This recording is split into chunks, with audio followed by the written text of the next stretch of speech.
My name is Grady Wan. I'm the program director for the Winemaking Certificate Program. And with me today is Katie Candola, who's our program administrator. She'll be handling the question and answer portion. So just a little heads up about what we're going to be doing today. Here's the two of us. And I'm going to talk a little bit about some of the industry trends in the wine industry itself, and talk a little bit about the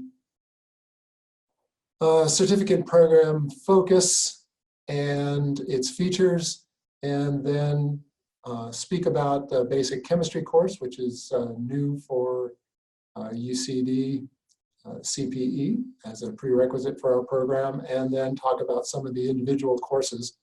The plan will be to pretty much run through my slides so you can get the basic information.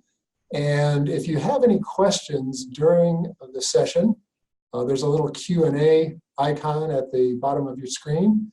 You click on that, you can post a question, and Katie will field those questions, and I'll answer them as best I can at the end. So feel free to do so. At any time during the presentation, we'll try to put those together and get those questions answered at the end. Okay, so just a couple of comments about the wonderful world of winemaking. I've been in the wine business now for over 30 years, and it's a fantastic industry with obviously an enjoyable product, usually beautiful properties. I know mine was that way in the middle of Dry Creek Valley in Sonoma County, and wonderfully engaging people. So great combination there. And one of the things that I loved about my winemaking career and my role as a winemaker and general manager of a small winery is the combination that it affords in both agriculture and production. Combines science and creativity. There's a lot of logistics, especially this time of year during harvest. There's also seasonality to the workday over the course of the year. Marketing and promotion involved, and especially when you get to the GM role, finance and employee relations are included in the mix as well. And one thing I can say for sure is it is never boring, and often a great deal of fun. So just a couple of comments about the industry in general. It continues to grow, especially from the standpoint of new wineries. We have new wineries opening every year. There's now over 10,000 wineries in the United States. We've been averaging about 5% annual growth in the number of wineries. Sales of wine have been gradually increasing, but the number of wineries has certainly been increasing, and the areas in which those wineries are popping up is also increasing. We now have wineries in all 50 states in the United States, higher growth in some states such as Ohio, Pennsylvania, New York, and Virginia, but also we're seeing growth in Colorado and Texas and New Mexico. So as I said, all 50 states, including Alaska and Hawaii, have wineries. There's been a bit of a consolidation of wineries in California as some of the larger conglomerates are buying up smaller wineries and premier properties. It's impacted the job market a bit. Perhaps there's a bit more opportunities in some of the other states. I wanted to just do a quick poll of the folks we have here and see whether, let's see if I can get it up here. There we go. So if you could take just a second and click on the area that you're located. Generally, we see most of our folks from the West Coast of the United States, but we have students from all over the United States, Canada, Mexico, and the rest of the world. So just kind of curious as to where today's audience is from. And looks like we got most of the votes in. Thank you for commenting. And so here's the results. Looks like we have, as expected, the largest number in California, and then the rest spread out mostly through the US, but also in Canada and a couple of other, which could be South America or Asia perhaps. So thank you for that. I'll close up the poll. I just make a couple other comments about the industry in general. This breaks down the US wine industry by state. As you can see, California still dominates the scene. This was the beginning of this year, February of 2019, as reported in Wine Business Monthly. Over 4,500 total wineries in California, but you can see the mix is, we see a lot of wineries in Washington and Oregon, but also New York, Texas, Virginia, Pennsylvania, and all the way down the list, as you can see.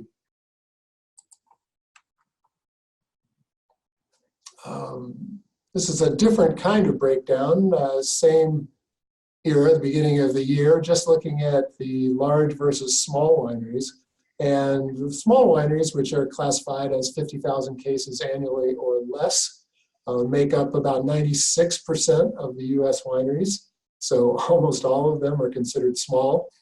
Most of the time I look at a little smaller range, so wineries that are under 5,000 cases, as you can see, make up 80% of our US wineries. So most of the wineries are extremely small by national standards. On the right, you can see the bottle price breakdown, and we have a lot of wineries kind of in that mid-range, $11 to $40 range, with smaller percentages on either end. Just a little show of the dominant varieties.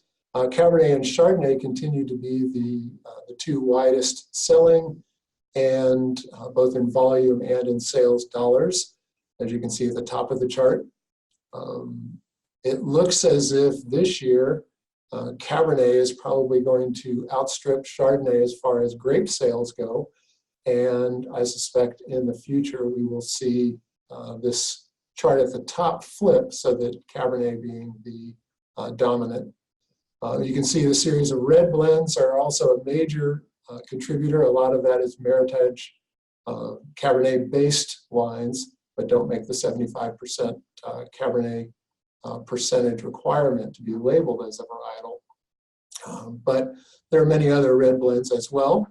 One thing that might be a surprise is that fourth one, Pinot Grigio or Pinot Gris, has now moved in as the third largest variety in the US market, followed then by Pinot Noir. So just a little point of information. Before we go a little further, just wanted to ask one other question before going into the wine program specifics. And just wanted to ask you what motivated you to attend this information session today.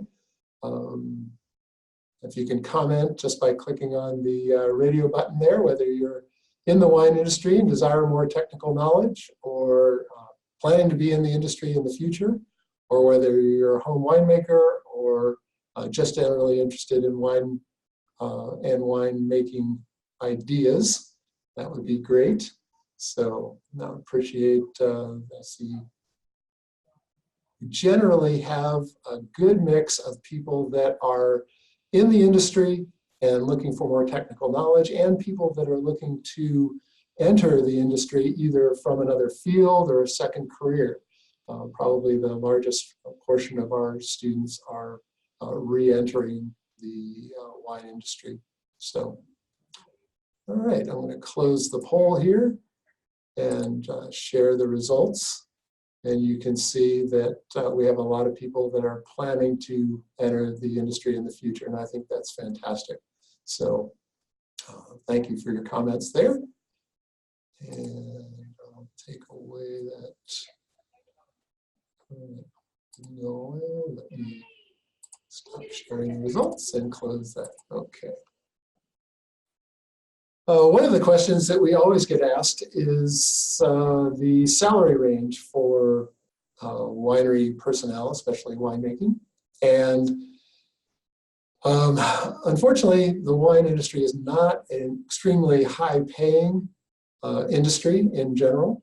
We get our perks in other forms, in the product and the enjoyable nature of the business.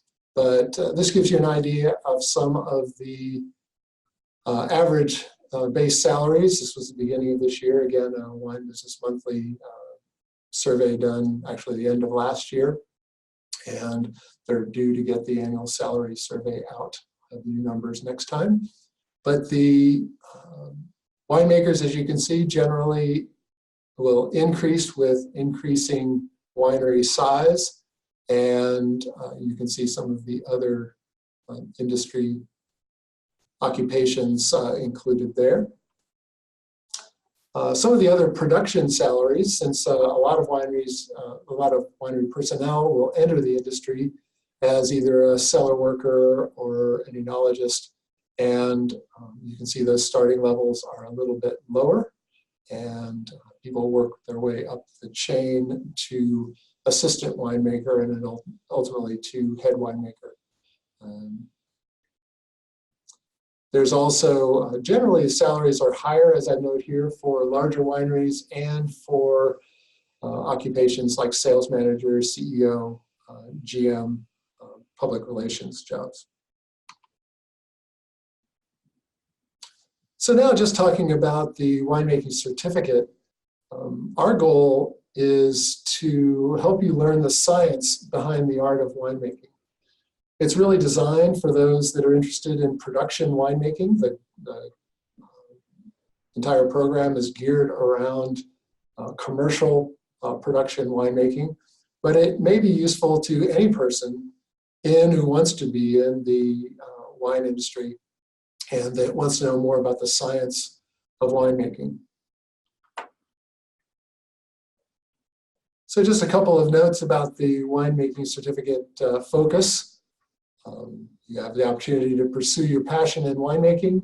We'll get the academic and technical background in production winemaking.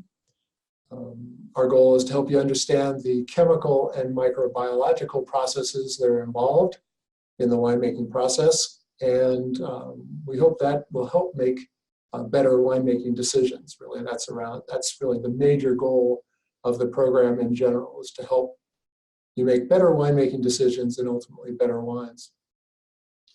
You also learn the factors involved in growing quality wine grapes.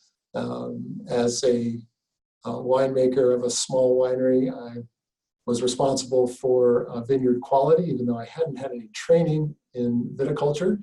So we try to include that as part of the program and try to include new technical knowledge to advance your winemaking career. Just a couple of the features of the program. It's based on the acclaimed UC Davis Viticulture and Enology science-based curriculum here on campus.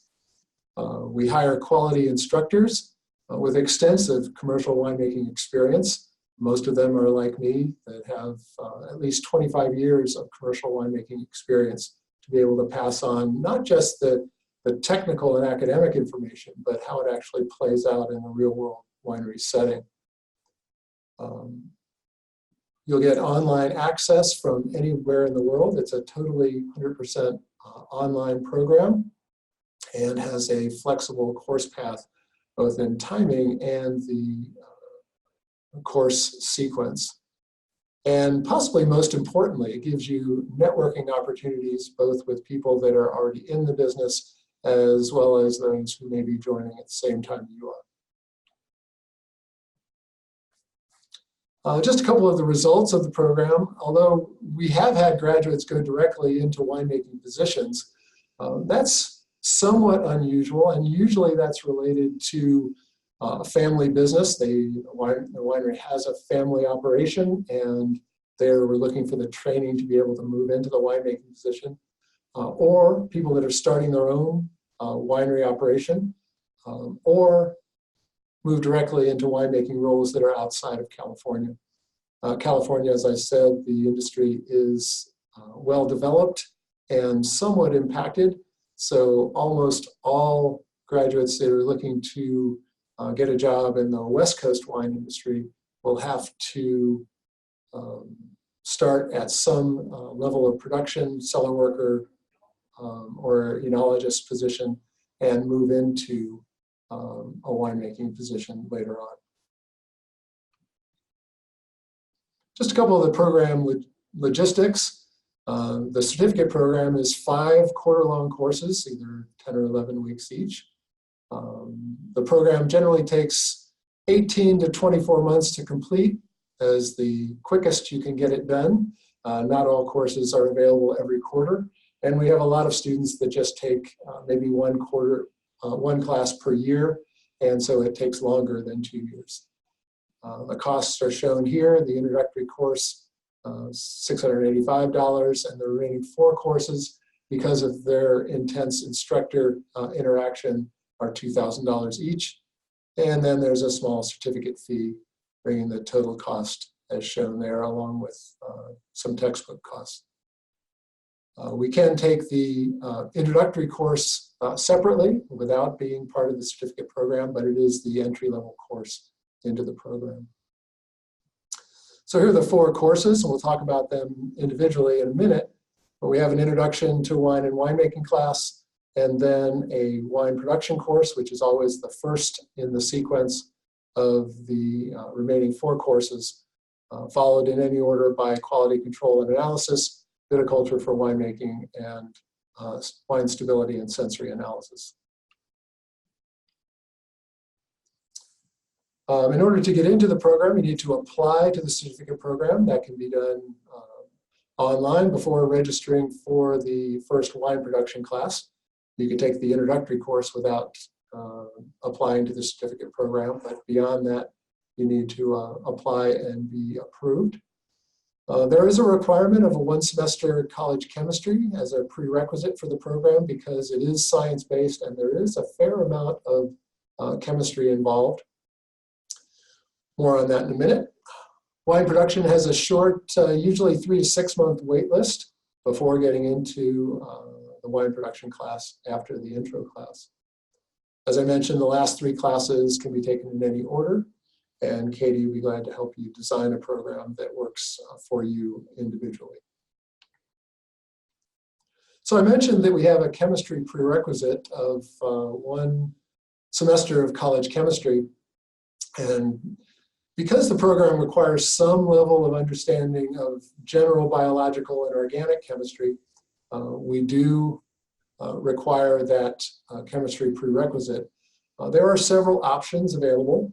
You can take a chemistry course at your local community college course. Usually it's best to try one that's designed for a health sciences major because that gets a little bit of biological chemistry. There is an online version, but beginning in the winter, I've just created a new course that will be offered through UC Davis CPE that will be specifically designed for this class. This new basic chemistry for winemakers course, it's VIT 259, scheduled for January. We're taking enrollments as of now. It's a basic general biological and organic chemistry course with a winemaking emphasis. It's not a wine chemistry course. That is, it's not geared, you won't learn about wine chemistry per se, except for the last week of the class. It's a basic class that combines kind of an overview of general organic and biological chemistry, something that's very difficult to obtain in any 1 semester class anywhere else. It's a 12-week online course designed specifically, as I mentioned, as a prerequisite for the program. We'll be using Karen Timberlake's text, General Organic and Biological Chemistry, Structures of Life, which is a Pearson text published this year with online companion tools. Just a couple of comments about this course before we move on to the main certificate classes. We'll spend the first 7 weeks of this class in general chemistry, looking at the topics here, including matter and atomic theory, a little bit of gas chemistry, as well as solutions, reaction rates, and acids and bases.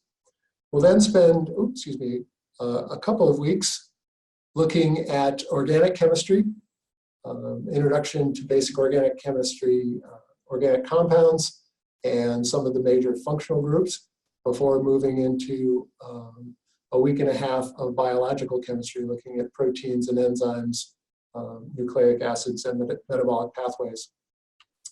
The final week of the class, I will spend a little bit of time showing you how that the general chemistry that we've been talking about plays into some of these special winemaking topics, including acid adjustments, sulfur dioxide use, malolactic fermentation, and phenolic chemistries, as well as volatile sulfur compounds. So if you're interested, contact Katie, and she'll be happy to direct you toward that class. As I mentioned, these are the 5 classes that are part of the certificate program. All courses are administered 100% online, access to the website at your convenience through the Canvas learning environment. Limited to 40 students after the intro class, 10 or 11 weeks, and a variety of course materials available through the class website. And for the upper level 4 courses, there are live video chat sessions available with the instructors during the course. The intro course, as I mentioned, is a little bit different. It's an open enrollment course, typically offered all 4 quarters. Limited student interaction, but the resources are animated, recorded lectures by UCD professors, and assessments and or a midterm and a final, both timed, closed book, multiple choice tests. In the intro class, you'll get a history of wine and the winemaking areas. You'll be able to get a little world tour of the major wine producing areas around the world, fundamentals of the winemaking process, as well as wine and health issues and interpreting a wine label. The 4 main courses of the certificate program, as I mentioned, have a 40 student maximum to optimize student-instructor interaction. And resources available to you are the recorded lectures, readings from the text, and technical journal, the American Society of Enology and Viticulture. We also have student interaction through email access to instructors, threaded discussion forums, and I mentioned live webinar sessions with Q&A and practical tips. The assessments are different in the sense that they're case study, open book assignments with individualized feedback provided by the instructor, trying to give you a taste of real world winemaking. Topics in the wine production course include influence of grape composition and ripening, especially as that influences harvest decisions and wine style. We'll talk about grape and must processing, the many choices that you make at the early stages before fermentation. And then we'll talk about alcoholic fermentation, especially looking at fermentation management and how it affects wine style, followed by a discussion of malolactic fermentation and how that's controlled, managed, and how it influences your ultimate wine production style. And then we'll look at cellar operations and a brief look at wine stability, clarification, filtration, fining, aging and blending kind of topics. The quality control and analysis class combines a QC class with a microbiology class and looks at the, first looks at the scientific method and dimensional analysis, talks a little bit about laboratory design. We talk about the microorganisms that are present in wines and responsible for wine spoilage, and we look at microbiological techniques and controls. We also look at the basic QC analytical procedures that are used in winemaking to test wines and control their progress, as well as learn how to interpret the results of the QC analysis and how that improves your ultimate wine production. I mentioned we have a viticulture for winemakers class, which may seem a little bit strange, but for most of us that are involved, especially in small winery winemaking settings, as winemakers, we get responsible for grape quality coming into the wines. And usually that involves some sort of interaction with the vineyard manager, the vineyard management company, or growers to try to make sure that you get the type of grapes that you want. So we look at the importance of quality plant material at the beginning, soils and cover crops, how they influence the growing season there, grapevine viruses, diseases, and pests, and how they're controlled, pruning and water relations, as well as nutrition and vine balance. During that course, you get a chance to develop a hypothetical vineyard. So if you're planning to develop a vineyard, this is a great tool for you. And it just gives you an overview of quality wine grape growing and how it influences ultimately the wines that are made from it. The last course is the Wine Stability and Sensory Analysis course. This is the course that I teach quite often. And it is a combination of wine stability and sensory analysis, two classes offered here on campus at UC Davis. So we look at sensory physiology and sensory testing methods, and then spend a great deal of time looking at clarification, fining, filtration, as well as all the major stabilities, heat and cold stability, that is potassium bitartrate and protein instabilities, volatile sulfur compounds and their potential problems and remediation, red wine color stability, as well as the influence of oak barrels, and ultimately microbiological stability, so that you can make sure that your product that it's bottled will have some stability on the marketing shelf. So basically, in conclusion, the Winemaking Certificate Program is designed to help you learn about world wine production and appreciation in the introductory course, and then to look at factors that are important to the growing of quality wine grapes, a systematic and scientific approach to winemaking and or purchasing decisions, both for equipment and or grapes. We look at sensory analysis, both the principal mechanisms on the physiology side, as well as the analytical tools that are used on the sensory science to turn what is essentially a subjective analysis into something that's more scientific.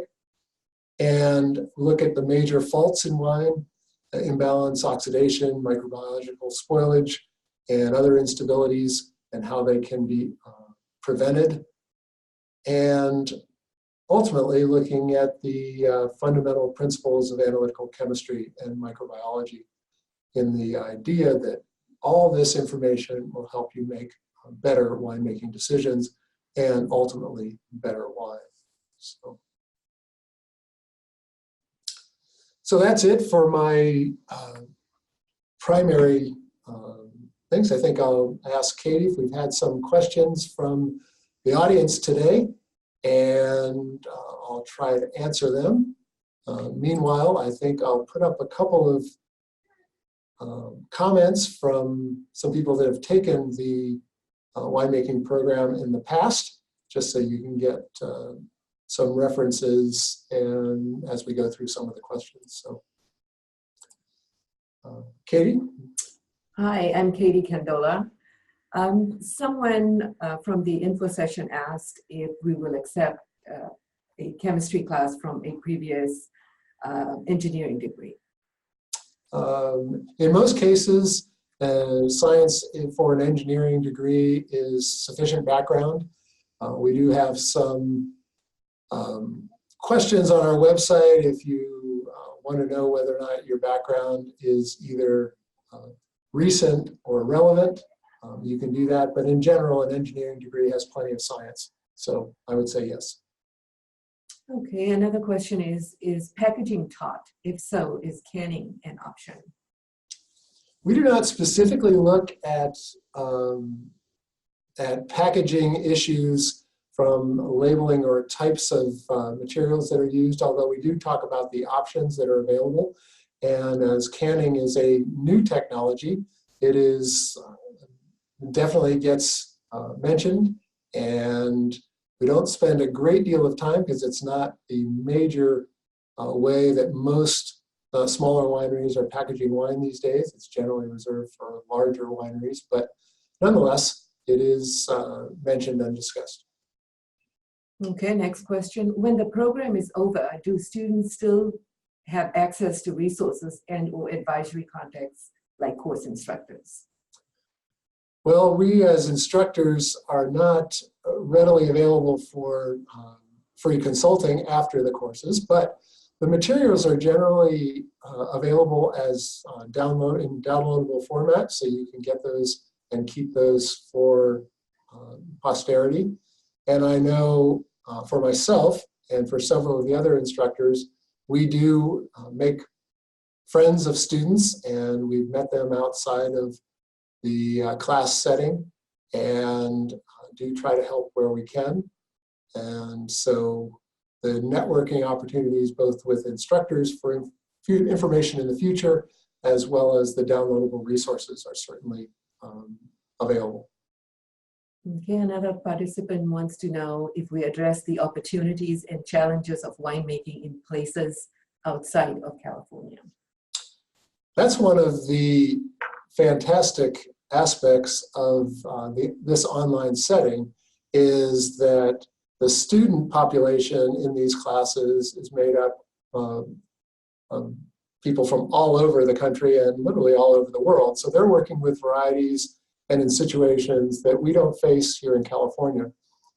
I confess the program itself is California-centric, because most of the instructors have worked in the California wine industry.